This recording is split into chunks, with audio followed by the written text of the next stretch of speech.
Yesterday I had a free coupon for a ticket for a specific movie theater. Well, unfortunately, I had seen every single movie in that movie theater except for one movie. And not wanting to pass up a free ticket, yesterday I went to see How to Be Single. And you know what? Wasn't half bad.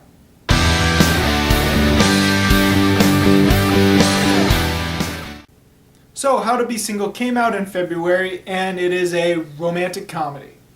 How to Be Single follows the story of several different people with different aspects of the single life.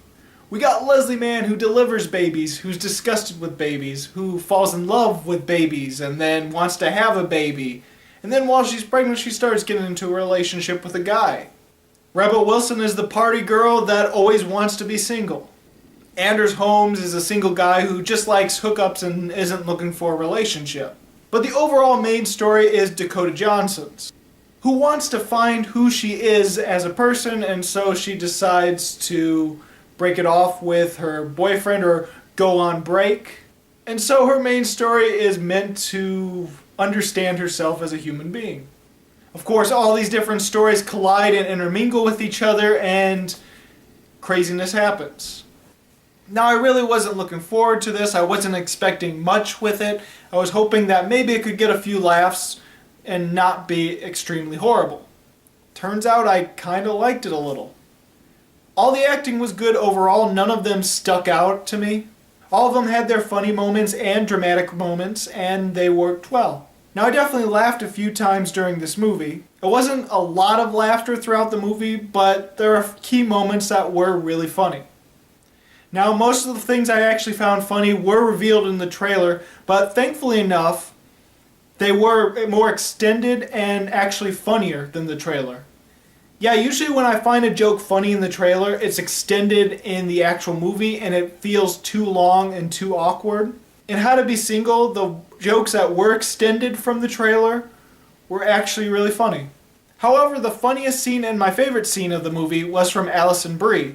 Now, she's another character in this movie who has a bit of a subplot where she's looking for a man from online dating and she's got it all statistically down and yeah. However, she has this crazy breakdown in front of these kids as she's reading a children's story to them, and I think it was the funniest scene of the movie for me. Now, what I really appreciated of the film was the fact that it tried to juggle all these different stories at once. There are definitely a few problems with juggling so many stories at once, but overall they were still good. And overall the film did feel like there was a lot of care and heart put into it. I definitely enjoyed the movie, but there was definitely plenty of things I didn't like about it. At first I didn't quite like Leslie Mann's storyline. At first it seemed really off because all she wants is a baby and it doesn't deal with the single life stuff. But then I think that baby actually helps later on because it shows just how much the person that she's in love with or the person that loves her, it just shows just how much he loves her. Because let's face it, when two single people get together and he finds out later that she's pregnant, usually he probably wants to skimp out of the relationship, especially if it's not his baby. But in this one he stays and it shows that he cares about her a lot more than you think. So because of that, I liked it, but at the beginning of the film I was thinking this is too off and too different from all the other stories. For about the first half, maybe even, probably about the first half of the film, it's just sort of your normal rom-com stuff and your normal crude jokes and then partying and all this other kind of stuff. And while it was okay, it just felt like, okay, we've seen some of this stuff before. It isn't until the second half of the movie where it feels like it's trying to be a legit movie. It's not that the first half wasn't trying to be a movie, but it just felt like the second half tried to be even more so and tried to be on the more dramatic side. It's definitely a crazy shift, and I think it would have helped if we would have developed all these different relationships a little bit more before the dramatic moment. Like, literally, it's sort of like the starting process of developing these relationships for the first half of the movie, and then it skips 3 months later. Yeah, there's a time jump in this movie, and then suddenly everything gets dramatic. And the second half of the movie is quite dramatic and a little dark because, let's face it, during these rom-coms, during romance movies, or anything of the sort, you know there's going to be some sort of breakup scene or some sort of sad moment before the final act of the movie. And so in this movie you have about 4, maybe even 5 relationships, and so of course all of them are going to start going bad at the same time, and so it gets quite depressing towards the last act of the film.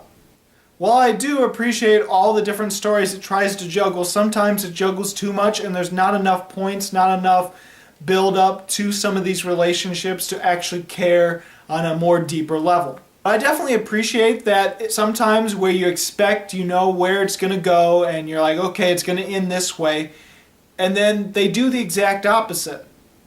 Actually, many times I expected, okay, this is what's going to happen in the movie, and then it does a total 360 and does something completely different. And so I was left with an ending that I didn't quite predict with almost all the relationships. And so this movie does break the norm when it comes to rom-coms, at least towards the end of the film. Anyway, How to Be Single was a movie I did like. It did surprise me, but not enough to really like it. It was an okay movie, so I'm going to give How to Be Single 3 stars. So, did you see How to Be Single? What did you think about it? Go ahead and comment. If not, what is your favorite rom-com or romance comedy, something of the sort, if you have any? And if you like this video, please subscribe and check out my other movie reviews of 2015 and 2016. As always, this is Bruce Gifford, and this was Just My Opinion.